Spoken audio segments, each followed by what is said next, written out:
Mr. Allard's Neighborhood. This is the place where you're entitled to Brad's opinion. And now for your host, Brad Allard. Well. Welcome to a special edition of Mr. Allard's Neighborhood. I have a good problem to have, and that is I've had January almost is entirely booked with guests. I have one more open date between now and the end of the month, and so that's a good thing to have. But I also just stuff going on in politics, and if I don't yell and holler about it every few days, I start to, my hands start to shake, and so I needed to be able to vent. I also had several people, former students mostly, said, "Hey, can you explain what's going on in Congress?"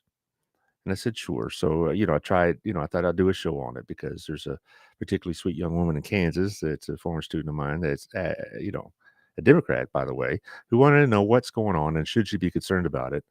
And after doing a little research, um, the answer is kind of both. But anyway, also between now or that conversation and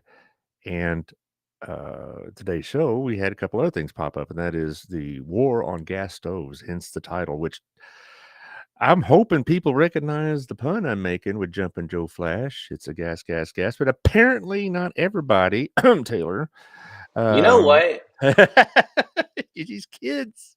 Yeah, and anyway, so and also a brief message about, wow, these classified documents are just floating everywhere. I'm kind of concerned what's in my closet these days. But anyway, so we'll talk about briefly all those things in a special episode. Also today, in a couple of hours, or whenever you get to access it, I'm going to have Larry Scott on. He has an announcement to make, and concerning the upcoming elections, and so we'll talk about that in the studio. Taylor, you feeling okay? You sound so kind of stuffed up. Mountain cedar for you. Yeah, it's a lot of fun, isn't it? Do you take anything for it? Oh, all of the things. All those Benadryl, Zyrtec, Mucinex, Uh-huh. Claritin, etc., etc. Yeah. And that's too bad. It happens in January. This is weird weather. Of course, I don't want to get into climate change. Anyway, just briefly run through the sponsors because I want to make sure they get their due. But then I'm just going to ramble a bit. Thank you, Daniel, CrossFit Burleson, 317 Southwest Wilshire. Also, you could look on the website to find out the various types of workout programs. They have supervision. They have real programs. It isn't just go there and find out what's good. Just do your best. You'll actually will have some help in deciding what you want. Also, thank you to Shandy. Shandy's going to be on Monday, and she's an announcement of her own.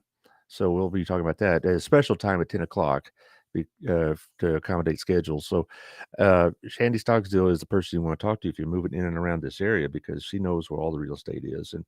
And regardless of what you're reading about, it ain't slowing down here in Burleson. So there you go. So talk to her if you want to move in and around this area.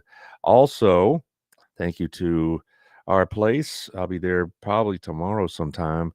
I know that that this is a great place to do business. This is where I do business, and to meet people, new potential sponsors, whatever else.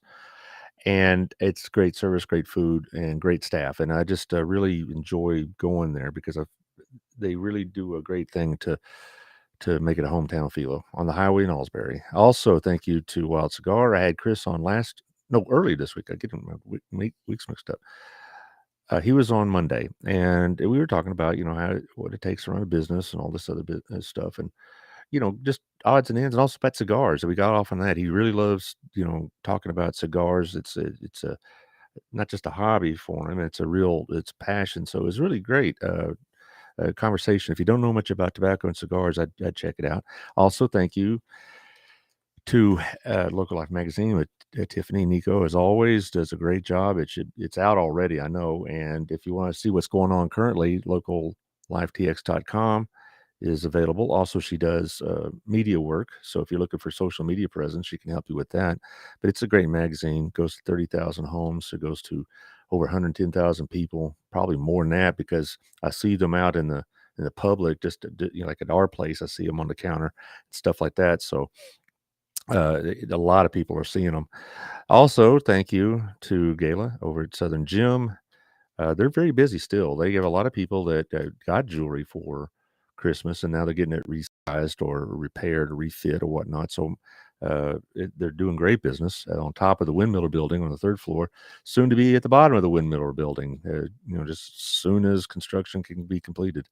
Southern Gem is a great place to get not just gifts for, well, we have Valentine's Day coming up in a month, so you need to check out for that, but also to get your stuff repaired. Also, thank you to Hotworks, Michelle. Speaking of repairs, help repairs your body with infrared workouts. 11 different workouts. It doesn't stress your body out as much. It maximizes the workout. Michelle will be on the 30th, and we're going to talk business, but also Michelle likes just to talk about current events. And so we're going to just have a good conversation about that because she's a very bright and articulate woman. And so Hotworks is a great place to go for a different type of workout. I know of people that go and do a heavy duty workout at CrossFit and then go to Hotworks to kind of relax the muscles a bit with the yoga and whatnot. Also, my friend Melissa Harmon at Texas Farm Bureau, 682-804-0534. She'll check out your insurance to see if it's uh, you're getting the best deal. I guess that's the best way to put it. If your insurance company is giving you the best rates and whatnot, and if she can help you, she will. If she can't, she'll tell you. She helped me save some money and upgrade some insurance, and so Melissa can do that for you. Also, we have the coat drive going on over at Trinity Chiropractic. If you bring a used coat between now and Valentine's Day, the 14th of February, you'll get a free exam, some X-rays, and a free first adjustment. If you need one, and they'll tell you, if you need to have a program, if you have joints that are hurting, you have, neck pain, whatever else, they can check it out, see what's going on. And if they can help you, they will. But if you're bringing a coat, they're teaming up with Beautiful Feet Ministries, and they'll help a lot of people that way. So there you are. Briefly about the Congress thing. First of all, we should understand that the Constitution itself is very, very quiet about how Congress functions. All that business I taught you, if I did teach you, or your other government teachers taught you, about how a bill becomes a law and how it's organized and all that is almost entirely up to the Congress itself. And so these rule changes that come and go, people outside the process think it's something set in stone, and then they're doing something illicit or wrong by changing the rules, and that's not the case. But the problem is what's happened with the rules changes is it used to be that both sides used to respect the rules changes, the rules of the Congress as really not something you mess around with. But what has happened in the last couple of decades in particular is the rules have been changed to benefit the partisan lean of the House. Now, that's really not a unconstitutional issue, but it is a deviation from the historical norm. For a long, long time, it really didn't matter if Republicans or Democrats ran the House, and particularly since the Democrats ran the House for the majority of the 20th century, you didn't really have major rule changes very often. What's happened is there have been two speakers in the last 30 years that have really dramatically altered not just the rules, but the hyper-partisan lean and the leadership issues of the House. One is Newt Gingrich, one is Nancy Pelosi. I know it sounds like it's a real easy target for me, Mr. Right-wing Republican, to take on Pelosi, but I think what Pelosi did to the House significantly changed not just how business was done, but also the attitudes and the partisanship level of the House. Now, Gingrich also did it. I think he started it, if you will. House speakers between Gingrich and Pelosi, like Boehner and Paul Ryan and others, maybe not to the same degree, but Gingrich did start it in the mid-90s with having a more top-down, leadership-oriented Congress with greater control over the chairs of the various committees. Pelosi took it to the next level. And what happened, particularly in this last term as her speaker, but in the first as also, she basically created a structure of the House where it was almost entirely dictated by the leadership of the Democrat Party. And the rank and file of the Democrats basically were just foot soldiers to cast a vote and then shut up. Almost all the bills that we complained about under Pelosi came from her and the Democrat leadership, her and the leadership in the House and the leadership in the Senate, with the Democrat President Obama and Biden, of course. That's not really how it used to be. Okay, now was it better back then? What back then they had their own issues. You had these long time chairs of various House and Senate committees, and in a lot of ways they were like 85-year-old men from the South, and so they impeded civil rights. They impeded a lot of legislation that may have been necessary because they may have all been Democrats, but they're very conservative Southerners.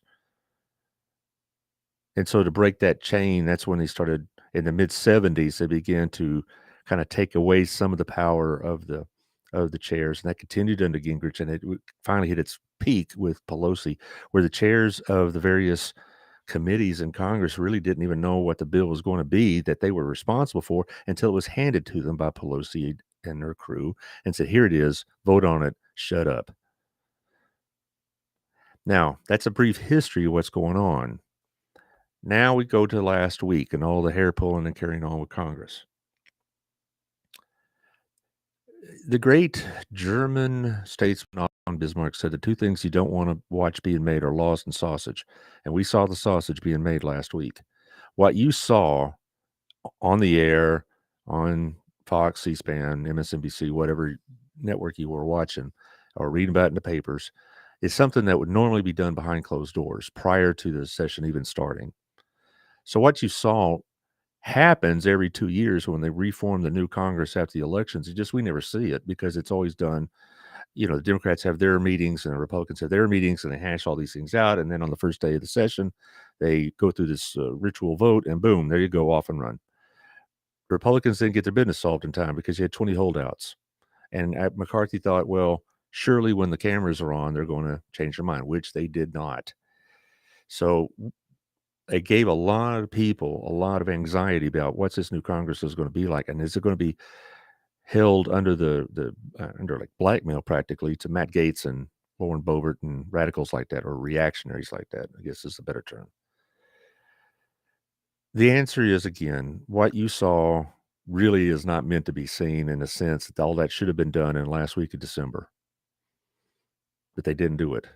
Now, let's be clear what I'm saying here about some of those holdouts. Some of them, like Chip Roy of Texas, he's in Central Texas, had an agenda that he wanted to see Congress adopt in terms of rules.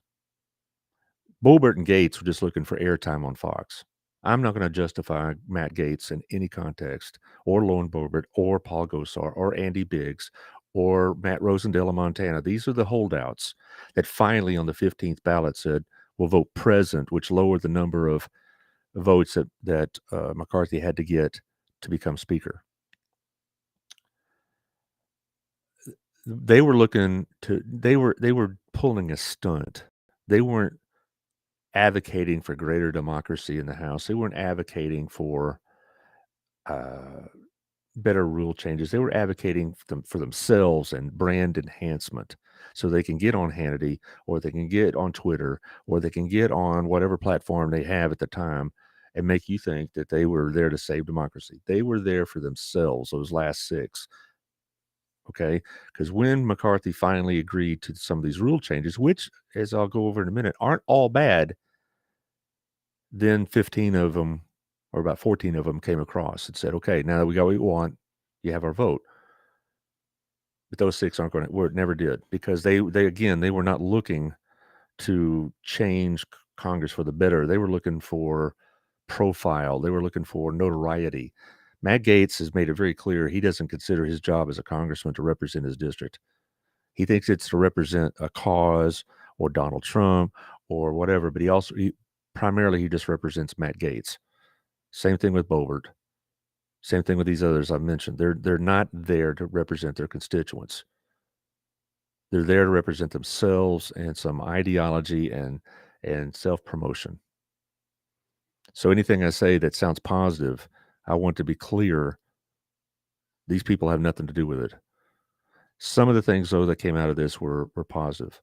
Chip Roy was kind of leader of the group that was a bit more, I don't want to say ideological, that's not the word, but they had a specific agenda they want to see enacted. So what were those changes? Okay.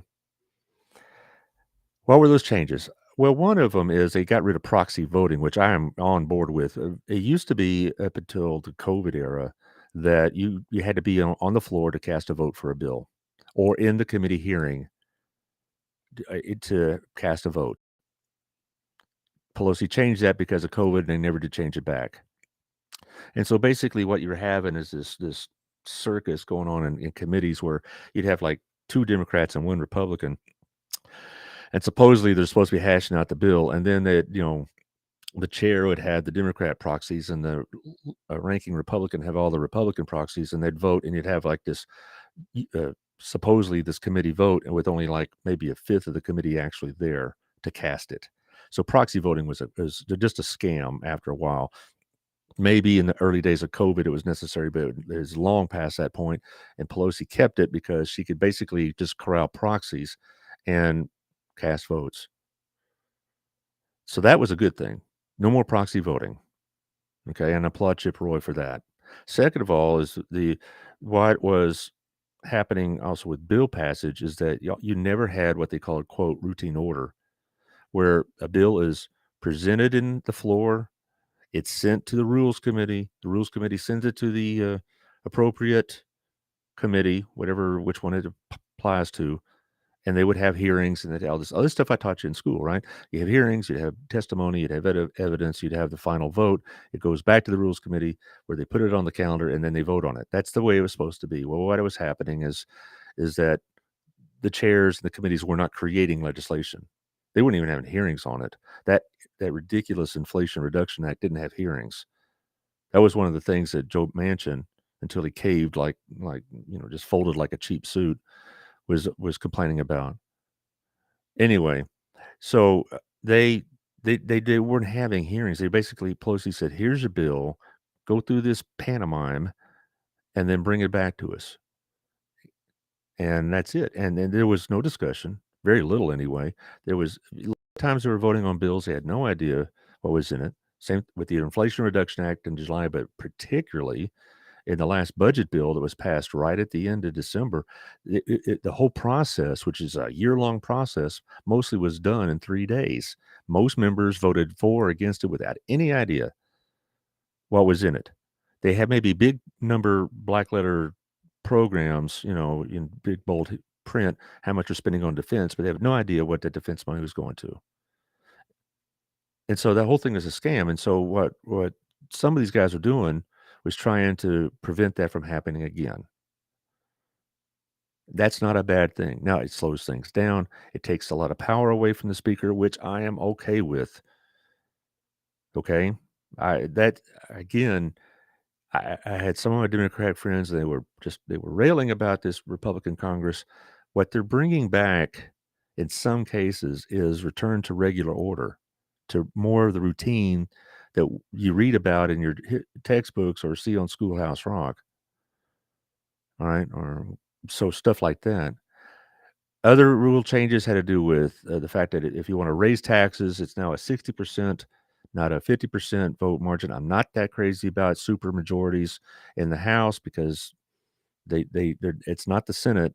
I'm still in favor of the filibuster, even if the Democrats become in the minority. I'm not going to change my mind on that. But in the House, it really should just be a majority. But it's 60% for any rule passage that deals with tax increases. Let me be very specific.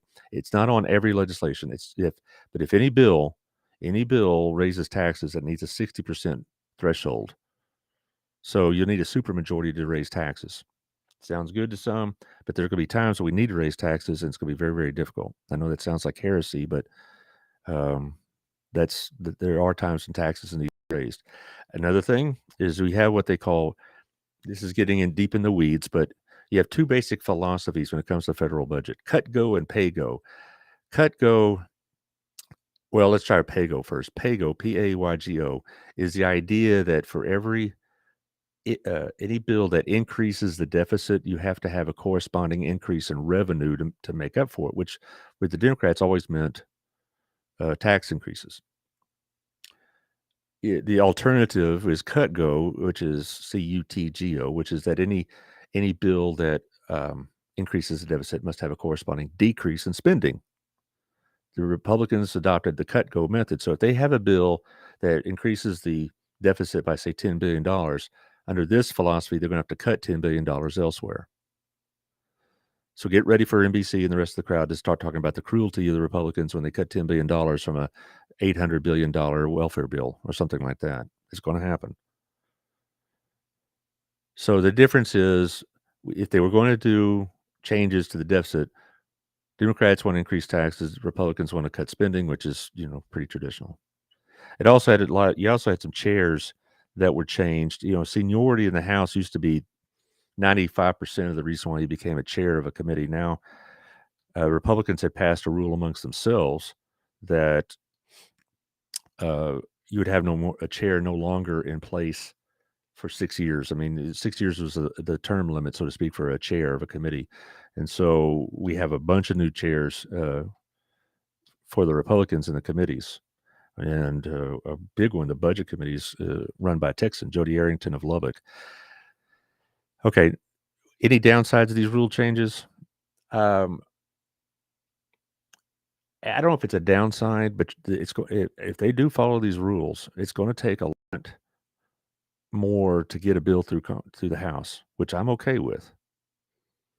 Because if they go through regular order, it takes time. This is the sausage making I'm talking about. And you're going to get a lot of hair pulling, and you're going to get, the Democrats have their showboats and fly-by-nighters like AOC and that crowd, and they're going to rant rave on Twitter about how we're throwing grandma on the street or taking school lunch money away from kids and stuff like that. So you're going to see a lot more of that. You're going to see, if you follow politics, you're going to see a lot more rants in the news. You're going to see a lot more people on MSNBC or Fox, carrying on about it. Is that a downside? Well, I think that's really democracy, to tell you the truth.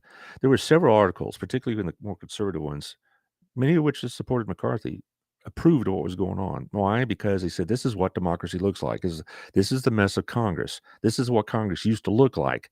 Even if it got a little bit passionate, like last Friday night, there almost was a couple of the members came to fight. Mike Rogers of Alabama was starting to lunge at Gates for being so obstinate. And so, but this is what it really looked like. We in our history, House has never been a civil debating society. We've had fistfights. We've had threats of duels. We had a beating in one case that almost killed a senator in 1856. And so this is what it looks like. And so the commentators I read that I really like Jonah Goldberg and others, said it may not look like democracy, but this really is what it looks like. Democracy is not having Pelosi or a Republican House leader, for that matter, say, here's your bill, shut up and vote. That's not democracy. Under these new rules, Roger Williams, my particular congressman in District 25, now is more responsible than as a legislator than he was before. Now he's going to have to cast votes as opposed to just being a uniform yes or no, voting on stuff he may not have had time to even look at. Now he's going to be more responsible, and so is every member of the House. And if you have a Democrat leader and you support that leader, then great. That Democrat member of Congress is going to be more responsible. I think really what the biggest problem is that we weren't used to seeing this in real time. Almost always, and I haven't seen it like this. In my lifetime, I've never seen it go past the first vote because they all that hair pulling and yelling was done already. And then they just come on the first day of Congress and say, let's go through the vote. Boom, there you're done. I guess to sum up this section of the show, my point would be don't worry about it as much. What you saw may be unpleasant. It may have given you concerns. Is this going to be a functional House? I could promise you every 2 years, we worry about is it going to be a functional House. And I will say this about Pelosi. My distaste for her, to say the least, is not unpublicized. I've mentioned it before, but she ran that House. Those Democrats marched in line. I don't think McCarthy's going to have that option. AOC and the Squad and all these others, the Progressive Caucus, they all hollered on Twitter, but when it came to voting time, they all lined up and said yes or no, whatever Pelosi told them. McCarthy will have nowhere near that much authority. You won't see McCarthy be able to line up the Republicans like that. Not just because of the rules, but just because the Democrat Party, for all this, chaos they seem to bring, they are much more unified on the objective of voting, whereas Republicans, well, to paraphrase Will Rogers, who said, I'm not a member of an organized political party. I'm a Democrat. Well, I could say that about Republicans. So you're going to see a lot more chaos as we think of it as chaos. But what you're seeing is exactly what the founding fathers saw in the House is a rowdy, unruly bunch hashing at it out, and then it goes to the Senate where everything's supposed to cool off a little bit. All right. That being said, need a little water here. Were you taking notes there, Taylor? Yes, Yeah. sir. All right. So I filled up 10 pieces of paper. there you go. There's a quiz later. Okay. Now, Oh, okay. yeah. Oh, my pencil. I left it at home. Anyway, about the gas issue, the gas stoves. This is ridiculous. All right, let's put it this way. Looked at some articles, and here's the problem: is that people say, "Well, it was in the news," and they say it's science. It must be true.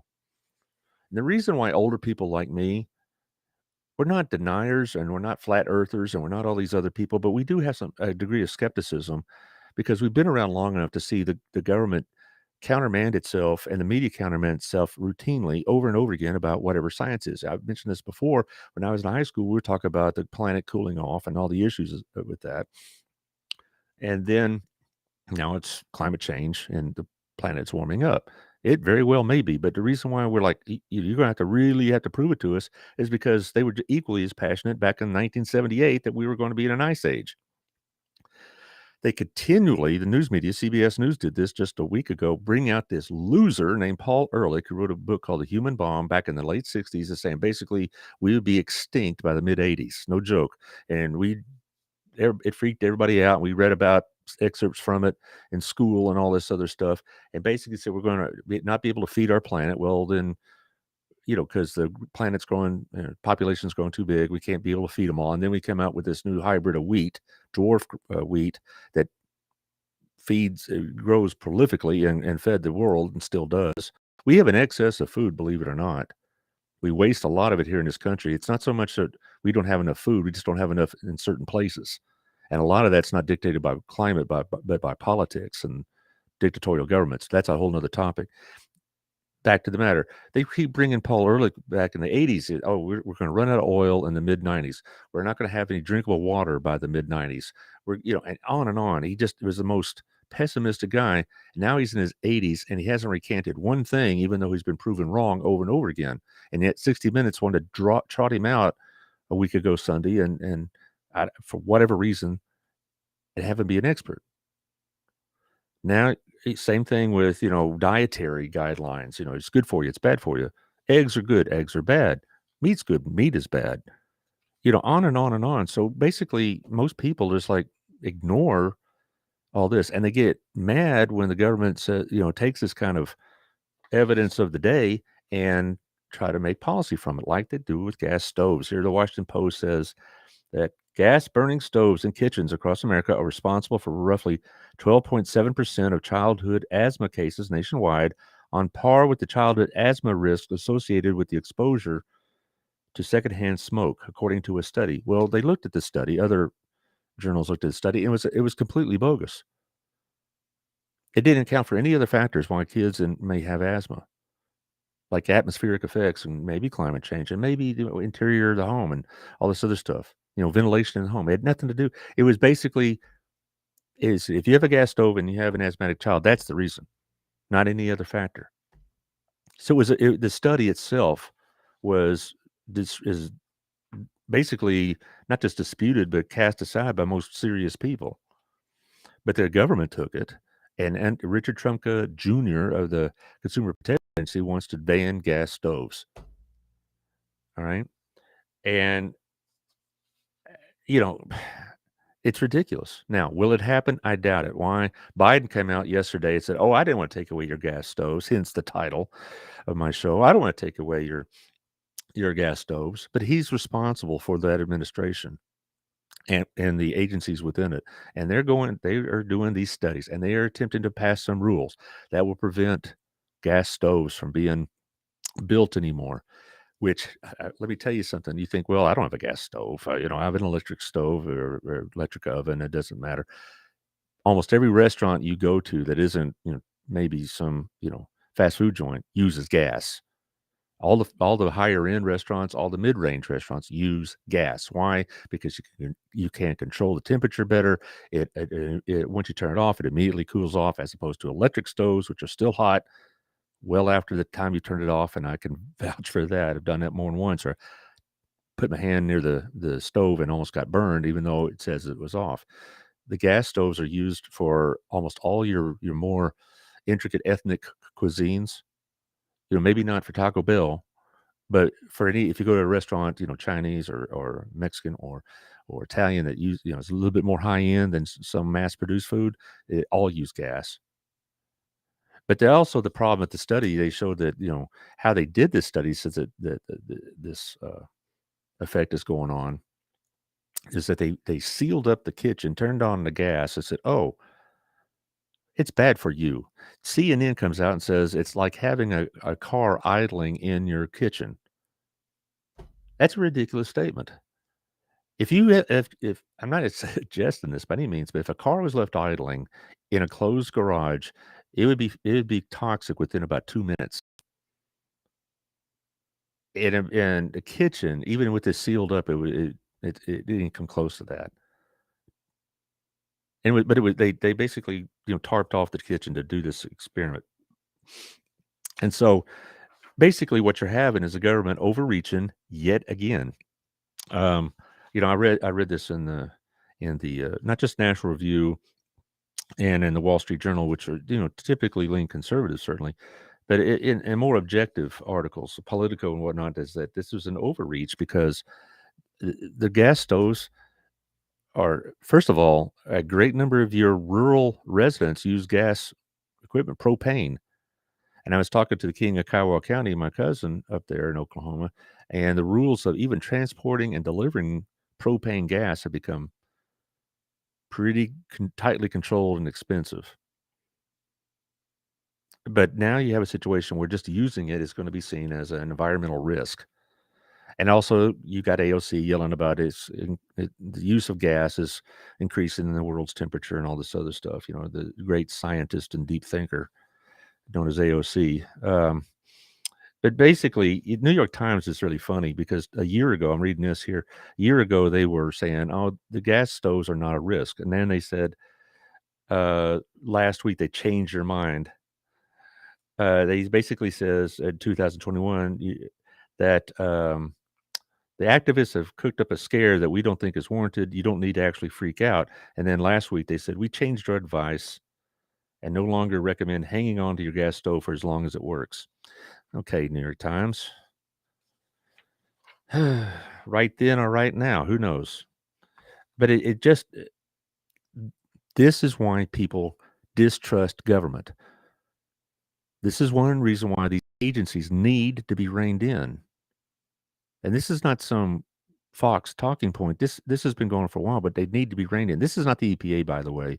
The EPA has no authority on interior climate like within your house. So this is why it's a consumer protection agency doing it. But this is why we need to rein these in, because these bureaucrats have to justify their reason for their existence, and so they keep passing rules and they keep focusing on some new threat to the environment or to yourself instead of just monitoring what they have and be content with that. This is the one that you have warning labels on everything, and they want to put warning labels on alcohol now that it might cause cancer. Why? Because they saw a report in Mother Jones, which is a very left-wing magazine, that it might cause cancer. So boom, let's look at that. And then if I sound incensed, this is what's going on with so many of our agencies, is that they're not just there to monitor, they're meddlesome. They are imposing their ideologies on millions and millions of American people. And there's very little restraint from it. Joe Biden is going to restrain him. He has no idea what's going on with these agencies. He was totally surprised. They talk about gas stoves. What are you talking about? Oh, God, I'm not in favor of that. Well, his agency is. And so I'm just saying that this is why people distrust the government so much, because they just will not leave us alone. Now, I'm not saying that, we don't need safeguards and the government's, I want the government to be able to inspect the meat and all this other stuff. Having consumer protection and safety inspections and whatever is a good thing, but this has gone too far. It has for a while, and it's just gotten ridiculous. And I could list other examples of other agencies going over the tops, like the EPA with their Waters of America Act, whatever ruling, where basically says if you have a puddle in your backyard, it's now protected property, and that kind of stuff. And I'm not exaggerating that. That's not a joke or a hyperbole. That's exactly what happens with a lot of farms. If they have let's say, have a low spot in the land, they can't touch it, and that's ridiculous. Anyway, so that's the deal with the gas stoves. Will it actually happen? I doubt it, because Nancy Pelosi and her crowd like to eat at fancy restaurants, and a lot of their constituents, make their living in restaurants. But I'm just saying that this is an example of why people distrust the government so much. You can keep your gas stove if you want it. If you like your gas stove, you can keep it. Thank you, sir. Lastly, just a brief thing about those documents that keep popping up everywhere. Joe Biden says, obviously, everybody knows how important and how careful I am with official documents. Well, that's wrong, sir. He was, quote, surprised that they found documents in one of his old think tank offices. Now, is this the same thing as Trump? The circumstances and the mechanics are a little bit different, but they're both show carelessness with the documents. Okay. I think a lot of the Republicans and more conservatives are upset because of the raid they had on Mar-a-Lago and all this other stuff. And they said, where's the corresponding raid on the Penn Biden think tank that he had in Philadelphia, where they found these documents from his vice president days? And unlike Trump, who said I can declassify whatever I want just by thinking about it, which is not a position I take at all, period. There is a process. Biden didn't have that authority even as vice president. And now yesterday, they have found more documents in another location, more classified documents. Where in those documents, I don't know. I have no idea, but they're classified, top secret documents, and they're finding them in closets. And Biden didn't remember them at all. Go figure. And so the real impact of this politically is that how are you going to prosecute Donald Trump when the president of the United States committed basically the same offense? We could talk, the Democrats are trying to say, no, it's apples and oranges. It's different. No, it isn't. It may be the scenarios are a little bit different, but it's essentially the same thing. Plus the fact that they found the first batch about a week before the election. Oops. And we found out 3 days ago? They didn't notify us. So much for the transparency that Joe Biden promised. And even NBC and the other news networks are pressing on that nitwit press secretary of his, Corinne Jean-Pierre, and she couldn't answer it. She's a disaster as a press secretary. And they basically said, well, I thought he was supposed to be, transparent. Well, we are. We told you about it. Yeah. 2.5 months after the election, after it happened. Whereas the Mar-a-Lago raid was in the news all the time. Okay, and again, don't give me this like I'd say, well, since Trump did it, Biden could do it, or vice versa. They both were guilty of mishandling documents. Now, whether it results in criminal charges against Mr. Trump, I don't know. I know that Garland appointed a special prosecutor for Mr. Trump. Will he do the same for Mr. Biden? Good luck with that. I'm just saying that this carelessness with documents that Biden was so just appalled with back in August, and they made a big deal about it during the election. He was guilty of it himself, and he didn't even know it because he doesn't keep track of these things. And it's frustrating. Now, I will give the media credit. I was watching NBC News, and they hammered that administration on it, and in the press conference, their White House reporter, a woman named Kristen Welker, pressed them pretty hard, her pretty hard, the press secretary, I mean, and so I think this story is not going to go away anytime soon. Republicans want to have a special investigator, just like they have for Mr. Trump. If they don't get it, they're going to do it themselves. So we got more of that coming. This story's not going to go over because there may be more documents out there. And every time they find more documents, the worse this looks. Well, that's a lot to cover for one show. I hope this kind of illuminated some of the issues of Congress and hopefully makes you feel a little better. We're in for a whole year of this. And I'm willing to bet $1 right now we're going to have a government shutdown in October this year. But that's for October shows. This week or today, in about an hour, I'm after sign off here. I'm going to run over to the studio. I'm going to be talking with Larry Scott. So if you see this later, you might want to look at that one later as well. Next week, I have Shandy Stogsdill is going to make an announcement of her own. Also on Tuesday at a special time at 1:00, I'm going to be talking to William Carlson about AI, artificial intelligence, and also cybersecurity. It's a new thing for me, and I want to find out what this artificial intelligence thing is about.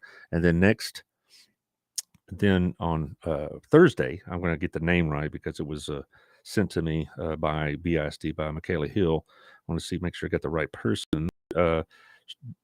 Next Thursday, we'll have Dr. Lindsay Bird, who's going to talk about BISD choice schools, because the next week, the applications for the following year open up for the choice schools.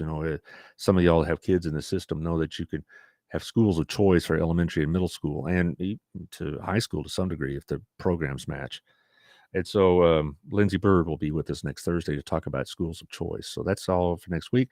I hope I'll see you in about an hour, and y'all take care.